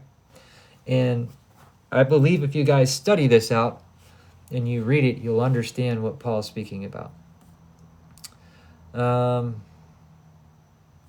right, I'm going to go to 1 Corinthians 10, 1 through 10, and then I'm going to just kind of explain a few things. Moreover, brethren, I would not that you should be ignorant how that all of our fathers were under the cloud and had passed through the sea, and were baptized unto Moses in the cloud and in the sea. So listen, understand what's happening. Understand that even in Moses' day, when they went through the Red Sea and Pharaoh was chasing the people, that was their baptism when they made it through the Red Sea and were finally on the other side. And again, think about how Pharaoh was taking the children of Israel and tossing them into the Nile. Why these people were under persecution, the children of Israel, and how Yahweh is a just Elohim and he punishes them in the same way. Then Pharaoh and his men get to the Red Sea. Moses and the Israelites get across. Pharaoh enters in with his men and they're all drowned. That's how our Father works, an eye for an eye. So when you go back to Genesis chapter 3, you need to understand something. You need to understand that there's more going on, even in Genesis 1 and 2, than what most people realize. Verse 3, and did eat the same spiritual meat, and did drink the same spiritual drink. For they drank of that spiritual rock that followed them, and that rock was Yeshua. This is Paul writing, guys. This is Paul in the New Testament letting you know that the Messiah, Yeshua, was with them in the wilderness, in the days of Moses. Exodus 23:20 through 24. Go read it. Yahweh says, I'm sending an angel before thee to keep thee in the way. That angel, the Messiah. But with many of them, Yahweh was not well pleased, for they were overthrown in the wilderness. Why? Because they didn't listen. Remember, he told them he would be an adversary to their adversaries, or an enemy to them, right? Because unless they chose to listen to the Messiah who was leading them through the way, that he would continue leading them through the way. But if they transgressed him and disobeyed his voice, who Yahweh said his name was in, then he would turn on them, and he did. Verse 6, now these things were our examples to the intent that we should not lust after evil things as they also lusted. When you hear the word lust, what do you think of? It's normally referring to something sexual, right? You don't lust over a piece of cake, right? You're not lusting over a car. Or I might, maybe, a motorcycle. My point being is, it's probably speaking of sexual immorality and things of that nature. Verse 7, neither be ye idolaters, as some of them, as it is written, the people sat down to eat and drink, and rose up to play. Neither let us commit fornication, as some of them committed, and fell in one day, and 320,000. Again, that's when the angel of Yahweh went through and unalived all of them. Neither let us tempt Messiah, as some of them also tempted, and were destroyed of serpents. Neither murmur ye, as some of them also murmured, and were destroyed of the destroyer. Now, who's the destroyer? Satan, right? So here's the thing. I'm gonna post this video because it's gonna go back to back, hand in hand with the last the serpent seed teachings, and then the last teaching that I did covering this stuff. And I'm going to try to hop on tomorrow and do a teaching with Mike tomorrow afternoon, or tomorrow night around the same time, 7:30. But guys, for the people that are struggling with this, stop. It's childlike faith that you need to have to understand this. It's not hard to understand. If you don't understand the parable of the fig tree, hopefully tonight helped open some eyes. When that happens, and that fig tree is putting forth its leaves, which is what it's doing right now, it's just not bearing any fruit. And I'm talking about our fig tree. Remember, Satan has his own, and that one also has leaves. But the fruit that's about to come out of that one is evil, according to what we just read. Jeremiah said that. He told Yahweh that's what he saw. And again, do your research on the name of the two fig trees. One fig tree produces fruit. The other fig tree produces a fruit that cannot be eaten. It's very bitter. And then one of them can be pollinated by a wasp, or in other words, a locust, of something of that nature, something that is like a wasp, right? Or like a locust, something that's flying. And when you understand that, and you understand how the wheat and the chaff, or the good and the evil, the sheep and the goat, this has always been about two seeds, always. And that's how all of the other nations wind up becoming involved, like they were in the Old Testament. And remember, Yahweh was telling Moses and Joshua and all of these people to go and slay utterly man, woman, and child, and animal. It's because they were mixed nations, mixing with the descendants of Cain, the Kenites. That's the primary focus of what I'm trying to show everybody in here. It's not that they don't have a covenant with Yahweh, because we've already read that, and we've made that very clear to everyone. They have a covenant with the Father. It's just not written in this book, because this book is written, the covenant is written to the children of Israel and to the nations that are able to cleave to Israel. Okay, so with that understanding, we can understand who the scribes and Pharisees were, who the Kenites were, and who the people that were keeping track of these things, and how the book of the genealogies went missing or got burned down with the temple, and or is still being hidden away by a pope who claims to follow this Messiah that we follow, which we know is a lie, while he's down on his hands and knees kissing the feet of the Kenites today. So I can't be any clearer than that. I pray that people will wake up. And if people are understanding what I'm saying, if that represents who you are and you're following the Father, then follow the Father and don't follow after what the other people are going to do. It's that simple. You have a way out. The Father has a way out for all people of the earth. The Nephilim, they were already destroyed from the earth. Their punishment was they became demons. And the women that allowed it became sirens or mermaids, some sort of half-breed woman and sea creature. And again, people will read through that and say that's too far-fetched because their mind won't allow them to believe what's written in this book, but they'll believe all the stuff that's going on in the world. They'll look around when they see someone, when they finally come out and say that cloning is real, which again, we know it's coming. We've been saying it for years. When they finally come out and admit the earth is flat, I mean, what do you guys think is happening when they're shooting these rockets up at the firmament? Nimrod tried that, and then Yahweh scattered the language of everyone. No one knew how to speak and talk and communicate. Communication is about to go down. They've been warning us through these so-called sun flares that we might not have any communication. Think outside of the box. Think the modern day that we're in and how those same events could very well take place with our internet, with our phones. Like I said the other day, if the internet goes down and they crash everything that's connected to the internet, you're talking about airplanes falling out of the sky, vehicles that are self-driving crashing into other vehicles, dams opening up and flooding entire cities. I'm talking major chaos.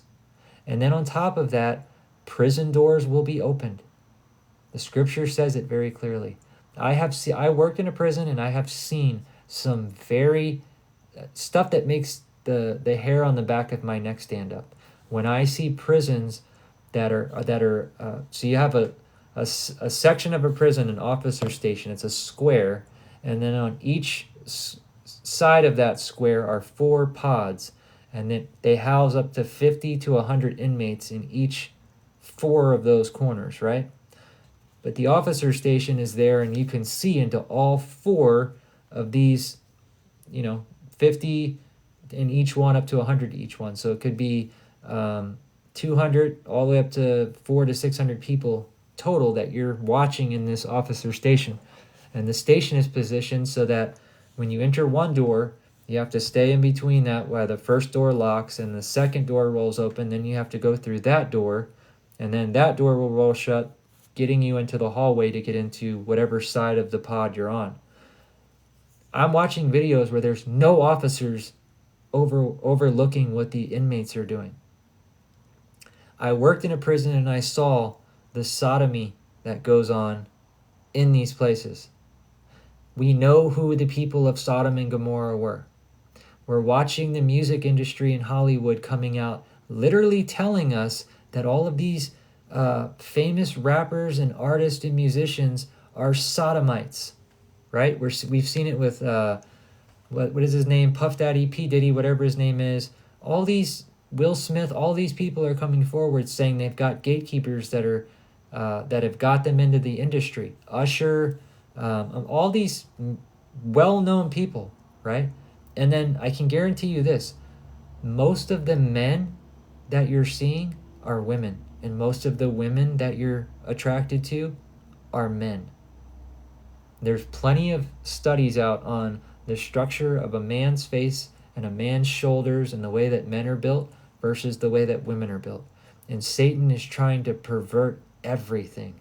So imagine whenever the truth comes out, if you're someone that struggles with pornography and you don't know what the porn industry is and what they do, you might want to think about that you might be not only sinning, but sinning to something that you're not even naturally attracted to without even realizing it. And again, this is how all these perversions creep in. This is how Satan is preparing these vessels for this locust army to enter. These vessels are already ready to go. Most of the people that are already in a high position of power, they get access to women and drugs. And what happens when you're famous and you're having intercourse with a different man or a woman or several throughout the night, every night, and the ties that go on there, I don't think people realize you're taking a part of that person onto yourself. Part of their spirit becomes part of your spirit. So you hear how these people are debating on here about how body count doesn't matter, about how many people you have intercourse with, how that doesn't matter. Well, it does matter, because the more that you have, the more demons are going to wind up getting into these people. You've got people like Megan Fox and Machine Gun Kelly drinking each other's blood. This goes way back to when Angelina Jolie was together with Billy Bob Thornton, and she was kissing her brother on the mouth, literally like tongue to tongue, and they were wearing vials of each other's blood.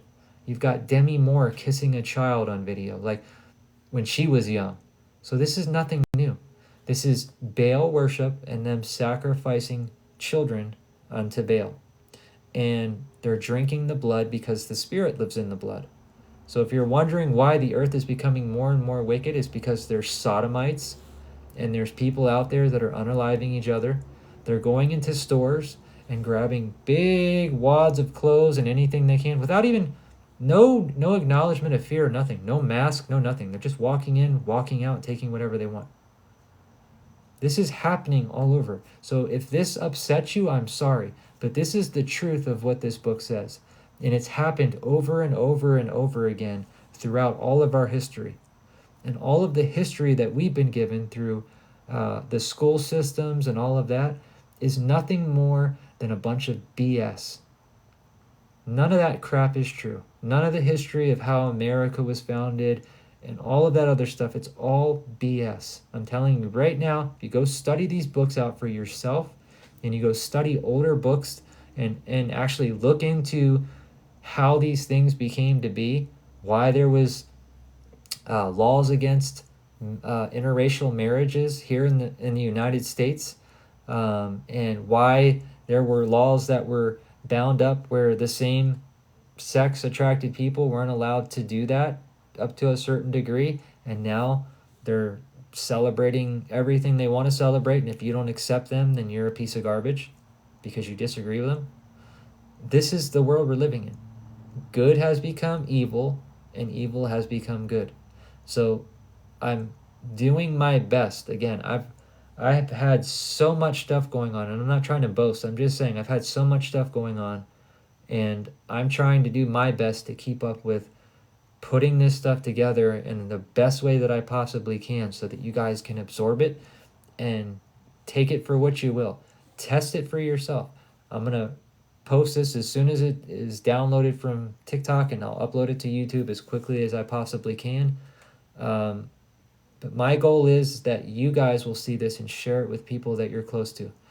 The more knowledge you have, the more understanding of what it is you're talking about, the more equipped you'll be to point things out to your loved ones. And you'll be able to prophesy the things before they even happen because the book tells you it's going to happen. Not because you're a prophet, because you understand prophecy. And that might wake up your husband or your wife or your brother or your sister, whoever it is. I've been saying these things since I've been on TikTok. I've been sharing this stuff. If you go back and watch the videos, and again, I don't even think I started posting videos on YouTube. I think my YouTube's maybe like a year old, but I've been on here for way longer than that, several years, at least 3. And it's been the same teaching since day one. We've been teaching the serpent seed since day one because it's the truth of the scripture. And all of these other people that are denying it, let them deny it. We just read what their end's going to be. We just read that their prophets are drunk with Satan's wine. Again, people don't think this is a big deal. Worshipping the Messiah as God or keeping Christmas and pagan traditions, heathen traditions. evil traditions that had to do with manipulation of children mostly. All of these holidays usually stem back to some sort of child abuse or just the thought of somebody doing that to any child. Um, yeah, let me not even talk about that because I don't want to get banned on here. But um, guys, this is an attack on the youth, and not just the youth, but the generations that are coming up now. The young people that are coming up now are not fit to run a country, which is why we're seeing what we're seeing right now. They don't have enough law enforcement. They can't even keep control of the border.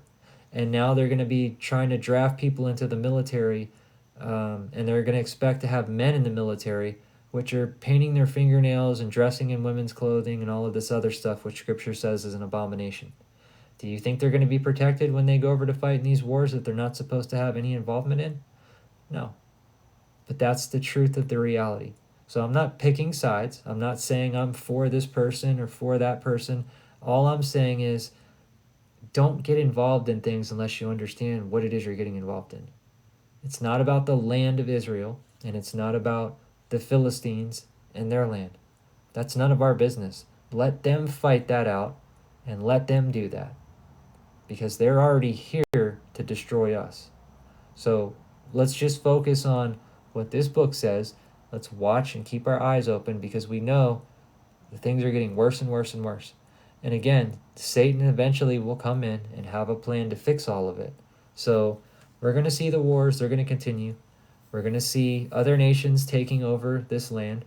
And you're going to be the minority. If you are of Israel, we've already become the minority here. In case you haven't realized that, we are no longer, and again, that's the fulfillment of the prophecy. We were in many places. I'd say Edom right now in Russia, Israel, those are all fair-skinned people, but these are all people that are about to go to war with one another, and now China's involved, and North Korea, and all these other places. So eventually, here in the U.S., when the U.S. falls, all these other nations are super doomed, right? That's when the tribulation will start, when we start buckling at the knees, and we're close. Inflation, pestilence, all of the things that were spoken about, wars, rumors of wars, earthquakes in diverse places, natural disasters, all of these things are happening right now, and people are under a strong delusion. Their hearts have waxed cold, and they're becoming evil by the day. You see how these young kids are talking to elderly or older people, and how they treat their parents, how they're in only on Facebook and TikTok to show off half their body, and they're pumping themselves full of steroids. The guys are. I don't even look at that garbage on TikTok, and I can't even scroll through to see what's going on TikTok without having some half-dressed woman or some other crap popping up on my feed. And I report it and say that I'm not interested in watching it, and it still pops up. You want to know why? Because Satan runs all of these. We, all fig trees, are cursed. We're all fig trees. And fruit cursed. No. Not all, no. You'll have to watch the video from the beginning, because I went through all of the scripture about why the Messiah cursed that fig tree, because it was one of the fig trees that doesn't produce good fruit. And he did that to show the disciples that were with him why he was cursing that fig tree and what that fig tree represented, which was the Kenites. Sorry. It was a very clear point of instruction back to Genesis chapter 3. Hence the reason why they covered themselves with fig leaves. And that's more than likely the tree that they partook of, or something like it. But that my point being is, we're not saying that Satan was a physical tree, although it was his knowledge in that biblical sense, in the way that it's speaking. If you read it correctly, you'll understand the knowledge that they received was from Satan. It was his knowledge. It was his, at that point, it was either the tree of life, which is the will of the Father, the Torah, or the opposite of that, which is Satan and his knowledge and his understanding. So it wasn't a snake on the tree. Satan transformed himself into a man and went into Eve, and then Eve showed Adam what Satan showed her, and she went into superfecundation, which is when a woman lays with two men within a 24 to 48 hour period, and she gives birth to twins, one child belonging to one man and the other child belonging to the other man. And it happens all the time.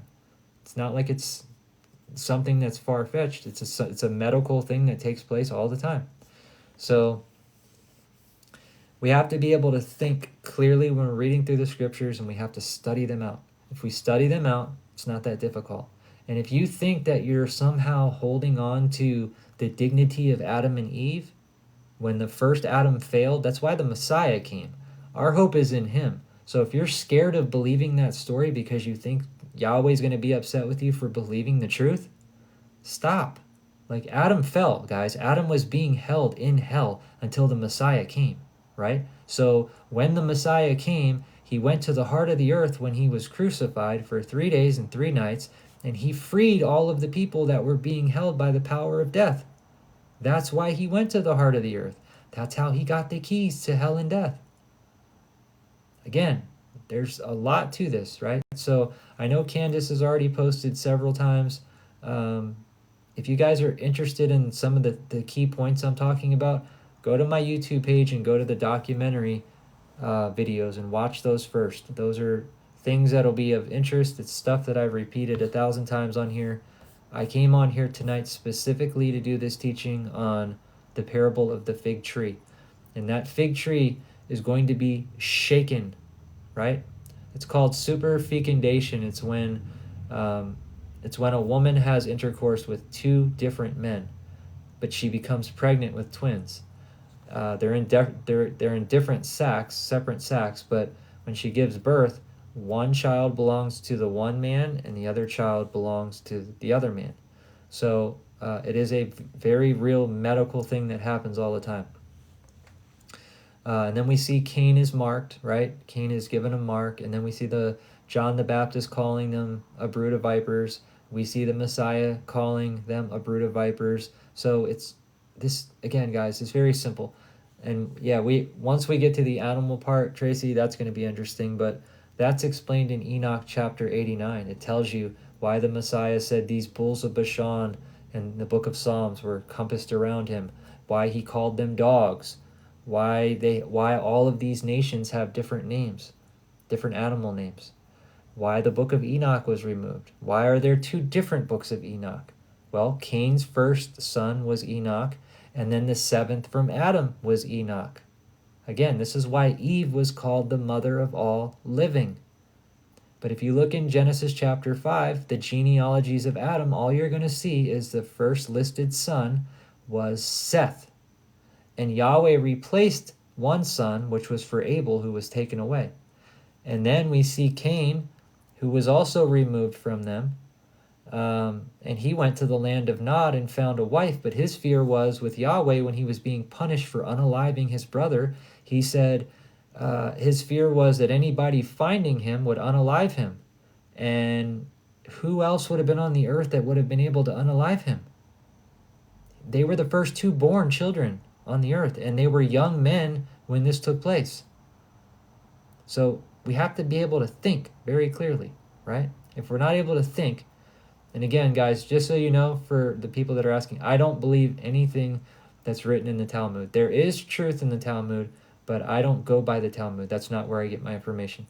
I get my information from the 66 books, the apocryphal books that were removed from the original KJV, the book of Enoch, the book of Jasher, and there are a few other books that I will not mention, but just alone in the 66 book canon, Jasher is mentioned, Enoch is quoted by all of the prophets and all of the apostles well over 150 times, easy.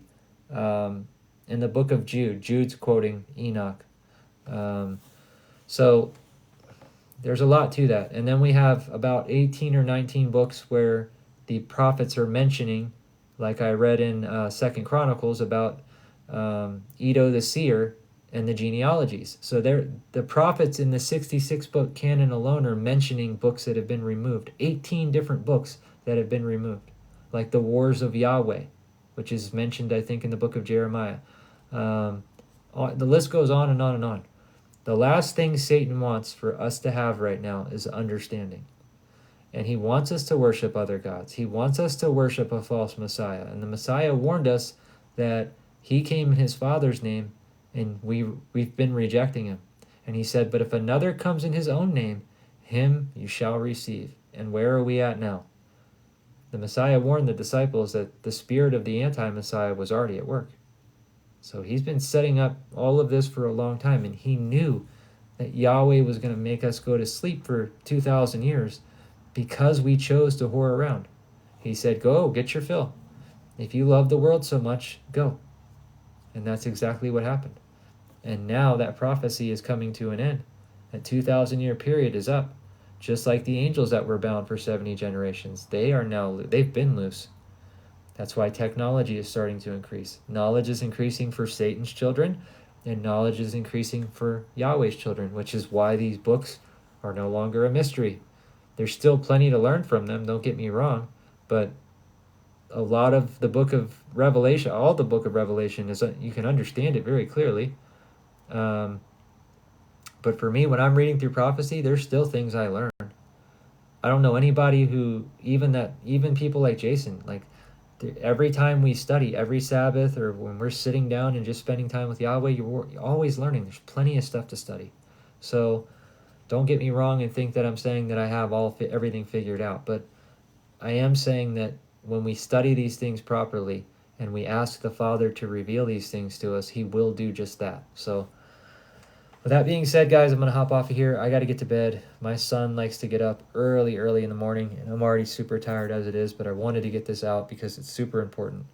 So I hope you guys have a fantastic night, and I might be on with Mike tomorrow. All right, guys, I'm out.